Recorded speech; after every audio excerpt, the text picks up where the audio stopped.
샬롬! 우리가 어제 지혜에 관해서 이야기를 나눴습니다. 이 지혜란 옳은 것이 아니라 맞는 것을 찾을 수 있는 능력이라고 그랬어요. 이 맞는 것을 찾는 것이 왜 중요하냐면 이 옳은 것은 율법이 되는 거예요. 사람들이 상식 이렇게 말하잖아요.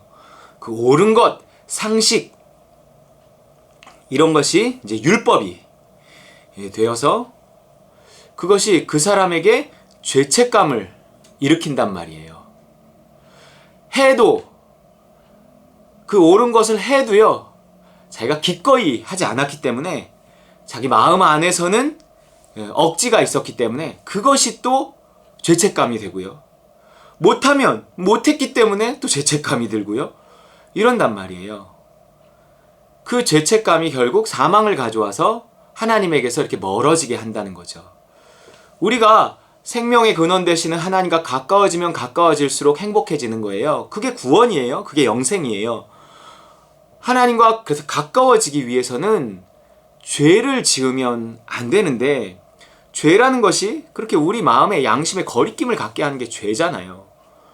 그런데 그러한 율법, 그렇게 옳은 것, 이런 것들이 우리 마음에 양심에 거리낌을 갖게 한다고요. 그러니까 율법부터 없애야 돼요. 상식부터 깨트려야 돼요. 고정관념 없애야 돼요. 그런데 이게 그냥 없어지지 않는다니까요. 나는 상식에 매이지 않아. 고정관념에 매이지 않아. 율법에 매이지 않아. 그리고 뭔가를 해야 되는데 상식적으로 그걸 안 해. 난 안 할 거야. 그런데 마음이 편하지 않아요. 그 다음에 마음이 편하지 않으면 나중에는 결국 집니다. 그러니 그 율법을 넘어설 수 있는 어떤 힘이 있어야 되는데 그것이 믿음이에요. 믿음. 하나님이 나에게 그 일을 명하셨다 하는 그 믿음. 성령의 인도하심이 가져오는 그 믿음이거든요.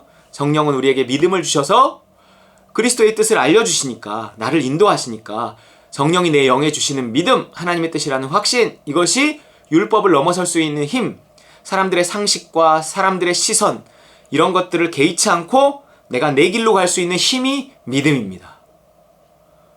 사람들의 상식을 따라가고 율법을 따라가면 가랭이 찢어지고요. 행복하지 않아요.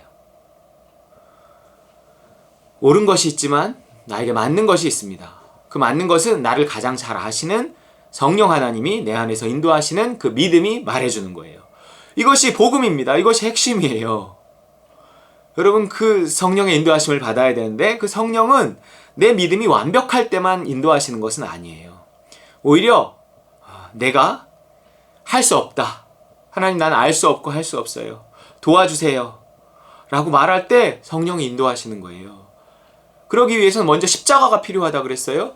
내가 그리스도와 함께 십자가에 못 박혔습니다. 예수 그리스도 바라보고 예수 그리스도를 깊이 생각하고 오늘도 하나님, 내 모든 고정관념과 상식과 율법을 십자가에 못 박습니다. 내 욕망도 두려움도 십자가에 못 박습니다. 인도해 주시고 도와주세요. 그러한 태도로 살아가면 이렇게 느껴진다는 거예요. 믿음이 와요. 뭔가 이거다 싶기도 하지만 이게 아닐까. 그게 아닐까부터 출발하는 거예요. 대부분 그게 아닐까. 뭐 이 정도 수준이란 말이에요. 그것을 성경은 뭐라 그러냐면 지혜다. 그것이 내 믿음의 분량에 맞춰서 인도하시는 성령의 인도하심이거든요. 그것을 지혜다 이렇게 생각해요. 그래서 각 사람에게 나누어 주신 믿음의 분량대로 지혜롭게 생각하라는 거예요. 지혜롭게 선택하라는 거예요. 지혜롭게 행동하라는 거예요.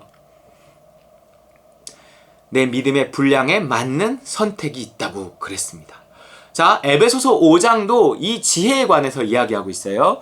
15절, 그런즉 너희가 어떻게 행할지를 자세히 주의하여 지혜 없는 자같이 하지 말고 오직 지혜 있는 자같이 하여 세월을 아끼라. 때가 악하니라 그랬어요. 지혜 있는 자같이 행하라는 거예요. 여기서 말하는 지혜가 뭘까요? 그 다음 17절, 그러므로 어리석은 자가 되지 말고 오직 주의 뜻이 무엇인가 이해하라 이랬어요.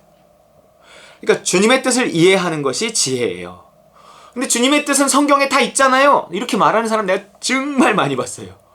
성령의 인도하심이니 믿음이니 이런 거 해서 그런 걸로 하나님의 뜻을 알아간다 그러면, 야, 하나님의 뜻은 성경에 이미 다 있어.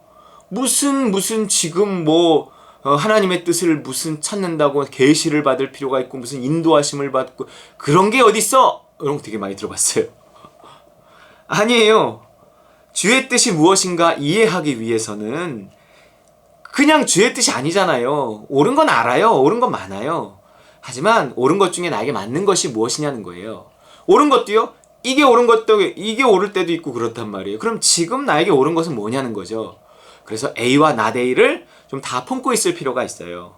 성경에 이럴 수도 있고 저럴 수도 있다는 것을 폭넓게 좀 아는 지식이 있을 필요가 있다고요. 그래서 또 공부도 해야 되는 거예요.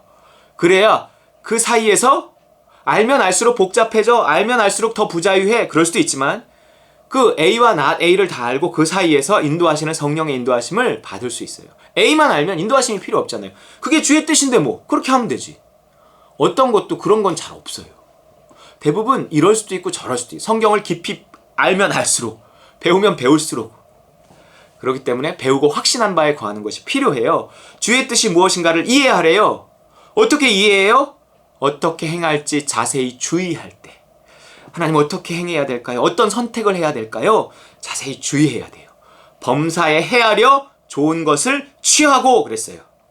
좋은 것이 있는데 그건 범사에 잘 헤아려야 돼요. 모든 평범한 일들 속에서 좋은 것이 있단 말이에요. 어떤 작은 선택들도요. 다 그 중에서는 좋은 것이 있고 안 좋은 것이 있고 덜 좋은 것이 있고 나쁜 것이 있고 막 이래요.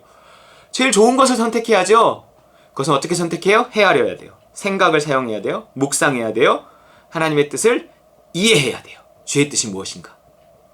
그러기 위해서 뭐가 필요한지 18절이 말해요. 술 취하지 말라. 이는 방탕한 것이니 오직 성령으로 충만함을 받으라. 성령이 도와주시는 거예요. 성령이 충만할수록 주의 뜻이 무엇인지 잘 이해가 돼요. 어떻게 행할지 잘 분별이 돼요. 그렇기 때문에 내가 모른다고만 자꾸 하지 말고 먼저 성령은 십자가 뒤에 성령이거든요. 성령께 구하는 거예요. 십자가 붙들고 할 수 없는 나는 십자가와 그리스도의 십자가에 못 박습니다. 알 수 없는 나는 그리스도와 함께 십자가에 못 박습니다. 도와주세요. 도와주세요.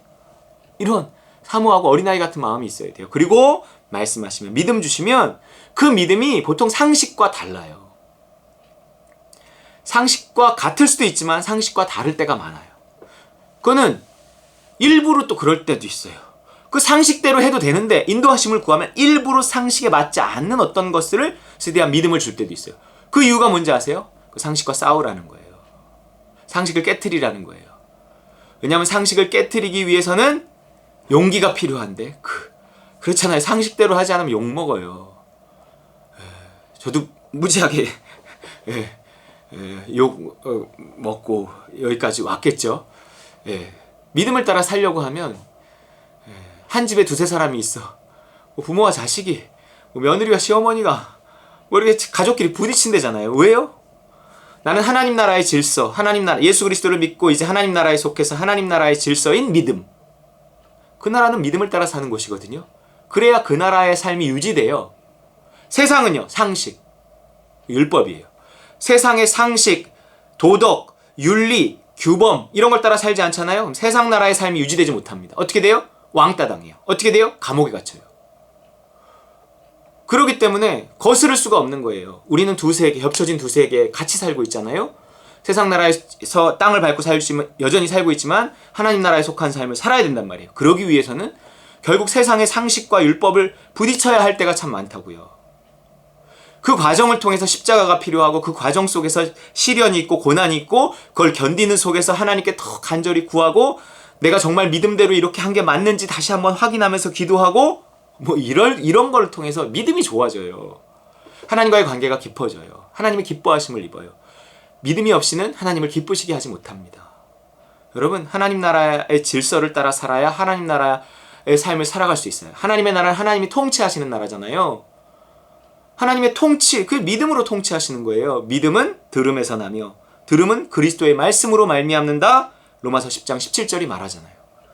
그리스도가 말씀하시면 나는 그것을 듣고 그리스도가 말했다는 증거가 뭐야? 내가 그걸 들었다는 증거가 뭐야? 믿음이라는 거예요. 그래서 믿음은 들음에서 나며 그 들음은 그리스도의 말씀으로 말미암는 거예요. 그 믿음에 순종하는 거예요. 그것이 하나님의 통치를 받고 하나님 나라에서 내가 살아가는 유일무이한 길입니다. 믿음으로 구원을 받는 오직 의인은 믿음으로 말미암아 사는 거예요.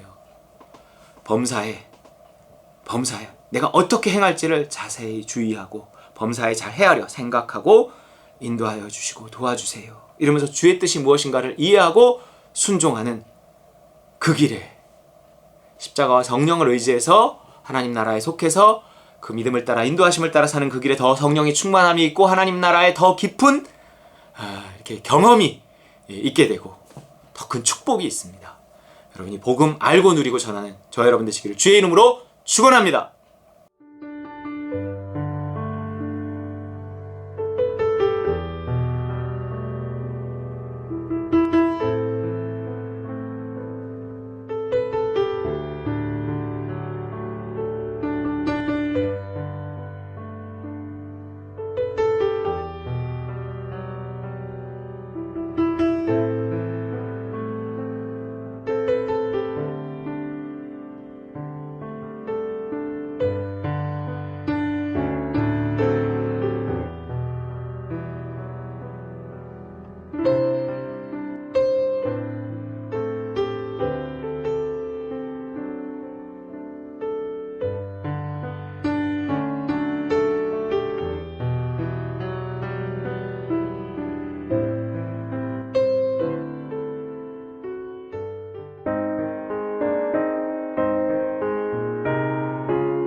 나